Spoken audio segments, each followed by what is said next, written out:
week 2, fractured his ribs, ultimately landed him on that injured reserve, but now coming off of it to replace Jacoby Brissett for a Dolphins team that certainly needs him right now. Now let's move to Chandler Jones in Arizona. Tested positive for COVID, so he's added to that COVID reserve list. Now, it's a matter of whether he is symptomatic or asymptomatic to determine how long he'll likely be out. This will be the news we're watching in the coming days. Obviously, Jones has been so impactful for Arizona, a 5-0 team, perhaps one of the brightest surprises in the NFL right now. But without Jones, we'll see what that defense can do. Tom Brady dealing with that quote-unquote injured thumb. Brady essentially calling it soreness. This is a situation that Brady underplaying. Bruce Arians also saying that when he did see Brady throwing passes, albeit in a limited capacity during practice, he said that he didn't see anything that was limiting Brady. So it feels like potentially a non-story, but when it comes to Tom Brady and his thumb, it always is a story, Ryan. That's true. And you know what? I feel like we saw the thumb just so Brady could say, yeah, this is a problem, maybe, and it's another obstacle I'm going to overcome. So there you go. And Jeff, you covered that game on Sunday, the game against the Dolphins. And you mentioned this in our meeting. You mentioned something about how Brady looked against the Dolphins and what that told you about his trajectory this season. I mean, Ryan, I just think that when you're at that game, I don't know how many people really got to see that game or watch that game. It was against the Dolphins at 1 p.m.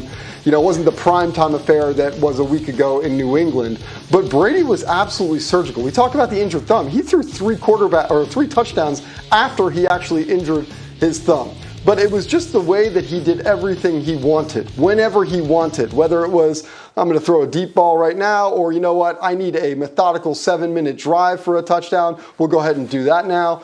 It just looks like Brady is in the Matrix. He is in command mentally and physically in a way that I don't know that we've ever seen any quarterback in NFL history. So I think my only point here is that even on games when we don't necessarily are watching him in prime time, Brady is doing things that absolutely are commanding our attention right now. And being there on Sunday, it was fascinating to watch.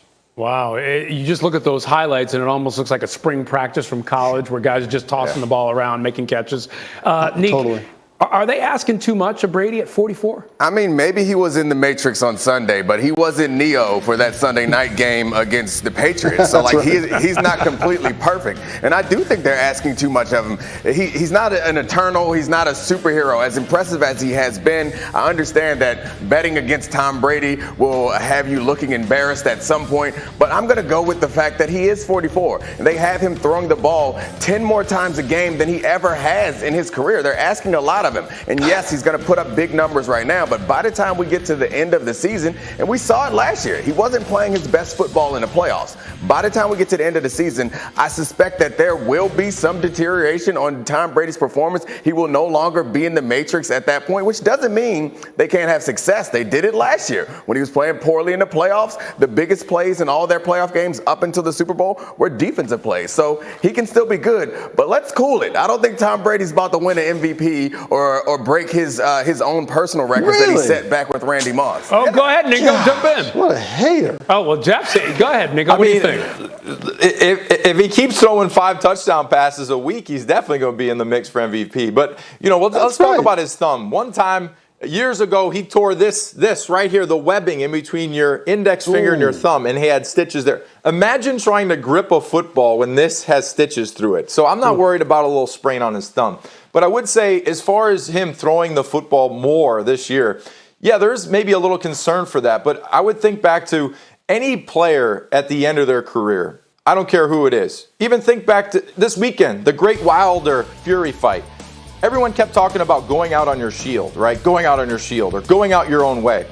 I don't think a quarterback wants to go out any other way than throwing that football and slinging it. And how many more years does Tom have? We don't know. He says he wants to play till he's 50, but let's be realistic. We don't know. Nobody knows. Tom doesn't even know. It's year to year after a certain point. So for him right now, throwing 5 touchdown passes, throwing the ball 40 to 50 times, that's pretty much a quarterback doing it the way he wants to do it and handing the football off. I don't think a quarterback wants to do that at the end of their career anyway. So let Tom go out there and throw it 50, 60 times. He'll be fine. Now, Jeff, you had a visceral reaction to what Neek said. It's like you couldn't even sit in your chair. You're like, oh. Go ahead. I mean, I'm just in part trying to give him a hard time because we all know that I'm a Brady apologist. But in all seriousness, the one thing I will say in his defense is that if you did watch that game the other day, he was at times literally like, not, you know how like a quarterback will bounce in the pocket because he's going to move into it.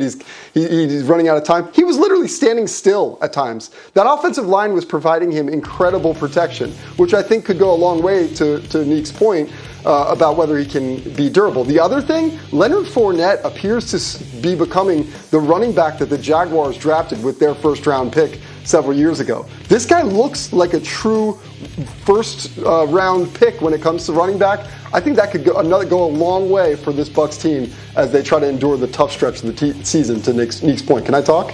Gosh. You made your point. It's still football. In that game where he was so safe, Brady, you know? the game where he was so safe, he still hurt his thumb. Like it's football. And with that secondary, I don't know how many handoffs Leonard Fournette is going to get if they can't stop anybody from scoring. Now, the Dolphins is one thing, but going on, it's going to be interesting. We'll see. I'm not a hater. No. I believe in Tom Brady, but I also believe in the entire history of everything else in the world.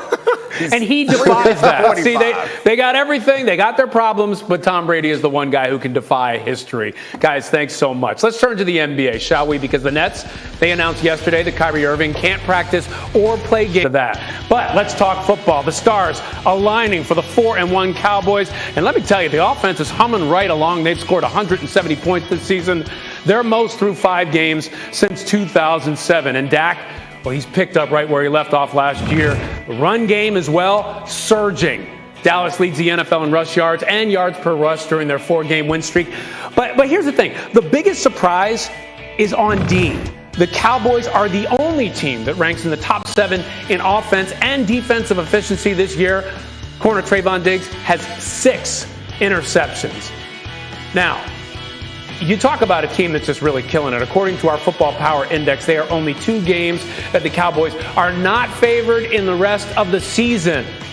Week 11 at the Chiefs, Week 13 at the Saints. Dallas currently has a 94% chance to make the playoffs, according to FPI. So I'm not so good at math, but I think that puts them, if that all works out, at 14-3 for the season. I think that's right. I think. Let's bring in our guys, Nico, Jeff Darlington, Dominique here with us. And look, Nick, I'll ask you first. Can the Cowboys maintain this hot start? I don't see why not. I think one of the important things that we talk about often when we talk about the Cowboys is that division. So they have what looks like 6 easy-ish games going forward. So that'll be nice. And then you compound that by the fact that they have one of the best quarterbacks in the league. If you have a great quarterback and a defense that is getting better every week, and if it stays as good as it is right now, if they're able to maintain these turnovers, which I'm not sure they will be able to do, but if they're able to at least play close to that level, the combination of the way Dak is making decisions, the way Dak is throwing the ball, the way this defense is playing, I don't see any reason why they can't win the NFC and continue and maybe even reach that 14-win mark that you just set for them. 14 wins. Imagine that. Yeah, Nico, it sounded crazy when it came out my mouth. It does. I mean, it's incredible when you think about the Cowboys and where we thought this defense would be. But, Nico, one of the reasons why we wanted to talk about this was Nick mentioned in the meeting, there's always that team every year that starts out hot and fades down the stretch. Could this be the Cowboys this year, or will they not fade?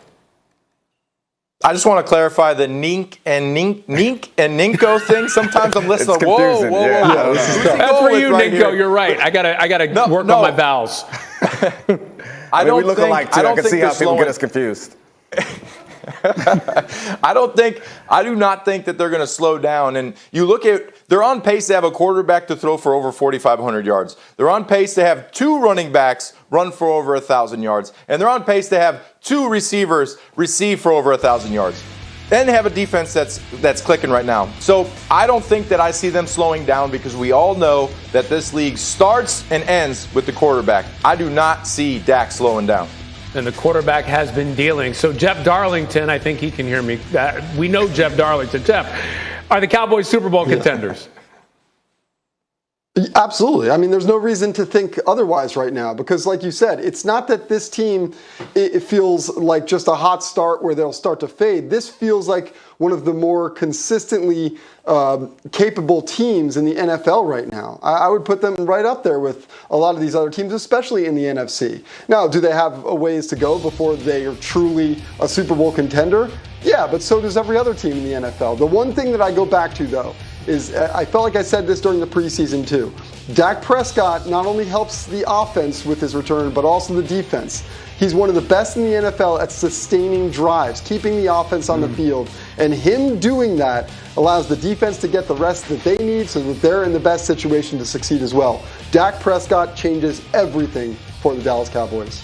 We have said it time and again. So as Dak goes, so go these Cowboys, and that is especially true, it seems, of this year. All right, we'll talk more about this in the next hour. But first, coming up, the NFL hasn't done it in 20 years. Father Time hasn't been able to do it. But can a bum thumb be the thing